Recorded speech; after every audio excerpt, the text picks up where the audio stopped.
I'm Kenneth, a relationship coach and a psychotherapist. Every relationship is different and every breakup is different. Work with me and you'll get professional help on your situation. And if you're in no contact, focused on personal growth, my workbook series, The Knowledge, will help you make changes like you've never made before. Available now at AskCraig.net.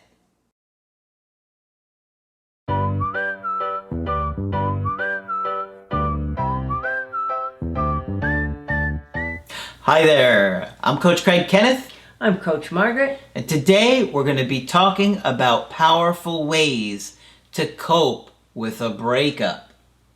We need them, Margaret. We need those ways. Everybody's struggling. We know all of them that we can possibly find, right? What do you have today? I know you got some good research. Well, this is a guy named Gary Lewandowski. He's a psychologist, and I have liked many of his articles, so I want to share one today. Okay. He starts off by saying, and boy is he right, we don't like endings. We don't like to lose things. That's especially true when what we're losing is central to our lives and helps define who we are as a person. And that's kind of the theme here. When our partner helps define who we are as a person. That's why ending a romantic relationship hurts. In high-quality relationships, we grow close to our partner in ways that make us a better person. Even if the relationship wasn't ideal, your life was enmeshed with the relationship with your ex-partner, making a sense of loss inevitable. In fact, the more your previous relationship was part of who you are as a person, for example, I'm her girlfriend or boyfriend, or we are a couple, the more likely you are to feel that you've lost your own identity when the relationship ends. Okay? So I can no longer define myself in these terms now that we've broken up. Yeah. And if you've been with that person for a long time. Sure. It would shake you to the core. Yeah. When we experience loss of self like this, it makes us question how well we know ourselves. These reductions in self-concept clarity, I love the term self-concept clarity, can create confusion about our sense of self and has been linked to depressive symptoms. New research from Florida Atlantic University has explored the desire to rekindle past relationships. Okay. Participants were asked to think about how much they wanted to get back together with their former partner. Interesting. And about their attachment anxiety. Ah. Yes. Wonder what they found out. Good questions. These findings suggest an interesting dynamic that may happen after a breakup. Losing a relationship can be a destabilizing experience that creates self-confusion. Okay. Especially for those with greater attachment anxiety. If you feel like your partner helped to make you feel like you, the obvious solution to not feeling like you is to get that person back, right? Okay. So you've not only lost all the pleasure of their company and that sense of being loved and all of that, but your very identity is oftentimes threatened, okay? But what if getting back together is impossible? What can you do to make things better? How can you get rid of obsessions and ruminations and intrusive thoughts about the other person being with someone else? Yeah. Loss of a way of life and sense of oneself in relation to an intimate other. Loss of relationship for some can be tantamount to a loss of self. Okay. So it sounds like they're really finding that many people have become so maybe connected or enmeshed, attached, that yes, losing the partner is almost like losing a part of themselves. Okay? I wonder if it's like when somebody leaves a band. Yeah, you know what I mean? I'm sure, yeah. Can you name a band? Wasn't there a guy that left the Beatles early on? Yes. And Can you imagine being him? oh, Lord, yeah. And with his bank account that probably didn't match the other Beatles. Yeah. Peter Best, I know his name. You probably remember when he was born. I do. Apparently he wasn't best because they kicked him out of the band. I think he was a drummer. Uh-huh. I think Ringo replaced him. Uh-huh. Now there's a little trivia for you. All right, now Peace and love. Peace and love. what do you do when, those are trigger words for me, what do you do? That's Ringo. That's what he always Yes, says. He signs off. Yep. I remember the Beatles well. In any case, what's the answer for what you do if it's not possible to get back to this person who makes you feel like you? It's an answer you'll never believe. It's work on yourself. No. Yes. Not on this channel. Yep. First, it is important to be aware. Noticing over-dependency and identity entanglement and addressing them actively can make all the difference in the world.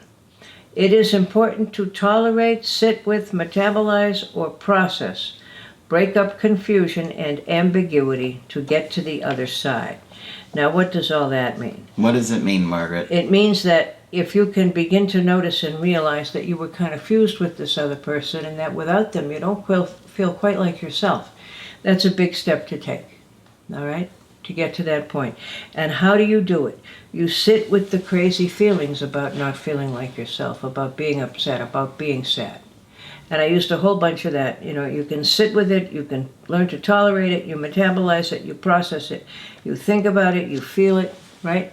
I mean, and that's a lot of the stuff you'll do in the workbooks or in the creative healing course. I was thinking of that when I was putting this together. Particularly the course, because there's the story of your life and the art therapy activities and the questions that go along. It's very process oriented in a creative way. Yeah.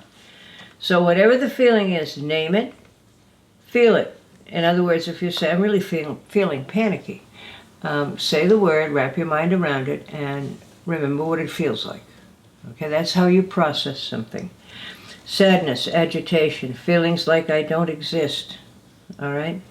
That's kind of like the baby feeling that they fell into a black hole. Mm-hmm. Or I'm not myself anymore.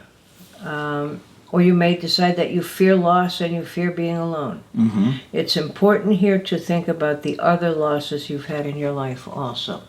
Because remember, every loss brings back every other loss. So when you break up with somebody, you may remember your grandmother, your grandfather who passed, your friend who moved away, the teacher who left in the middle of the year. Anybody who felt like a loss for you may come up again. All right? Now that sounds like a terrible burden, that not only do you have to grieve your partner, but all these other losses. But it brings growth, and it helps you work through the other losses every time they come up. All right? Okay. What we need is self-concept clarity, that cool term. What is that, and how do we get some, you may ask? It is the extent to which self-beliefs are clearly and confidently defined, internally consistent and stable. All right? In other words, you have to have a sense of who you are to get through this, okay? Even without your partner. The questions to ask yourself are, who am I? What are my beliefs about my ethnicity, my religion, my politics, current events in the world, ethics, relationships, etc. Now, figuring all this out is what we have talked about ad nauseam, called individuation. Mm-hmm. Okay, so really what this is saying is the more individuated you are, the more you're in touch with who you are, the easier it is to get through this. Okay? Yep. And even if losing your partner makes you question who you are, the more you've worked on it, the better off you'll be. Okay? So there's the specific questions. Who am I? What am I? What are my beliefs about ethnicity, religion, politics? Those are the big ones. All right? And they may or may not match your families. And it's okay if they don't. All right?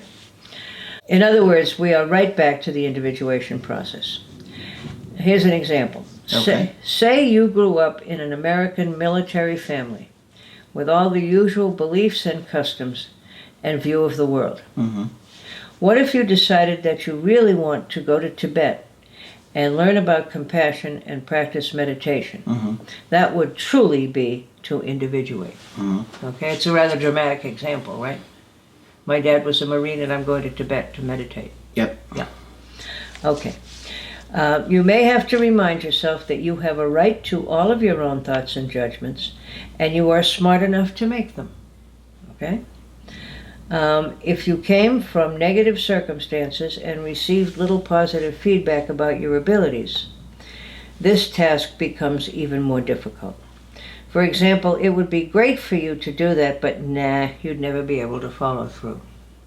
Somebody was sharing with me just the other day that was the message they got. Oh yeah, great, yeah, let me cheer you on, you do that, but no, you'll never be able to do it. Mm-hmm. All right. Talk about a mixed message. Self-talk can be extremely important here. I am not crazy. I really love this person. We had a great time together. Of course I miss him or her. So all of that stuff is absolutely normal, and don't let your critical inner voice get you into blaming yourself. Mm-hmm. All right? It's all absolutely normal. Okay? Good stuff. All right. And I think you guys might want to listen to this video again and really think about the things that Margaret is saying, because, figuring out who your identity is after a breakup, and it shakes you to the core, Sure, can really help you get through it. Yeah, and you feel like you have no control. You can't make any decisions. You're used to making a decision with someone else. It's not easy. Yep. All right? Okay. Let us know if you liked this one and found it helpful. Of course, when you want to get our help personally, you go to my website, askcraig.net. Sign up for the coaching option that works best for you. I do email coaching and I do Skype. Of course, Margaret is available for Skype coaching. If you feel that I can be helpful to you, please sign up. Just click on Margaret on the top of the website to do that. But that's it for this video. I'm Coach Craig Kenneth. I'm Coach Margaret. And we will talk with you soon. To get my help personally, go to askcraig.net and click on Schedule Coaching and choose the option that works best for you. I do email coaching or Skype. To schedule a coaching with Margaret, click on Margaret on the top of the page and order a Skype with her. For the Knowledge Creative Healing course, click on the link at the top of the page and click Get Started Now.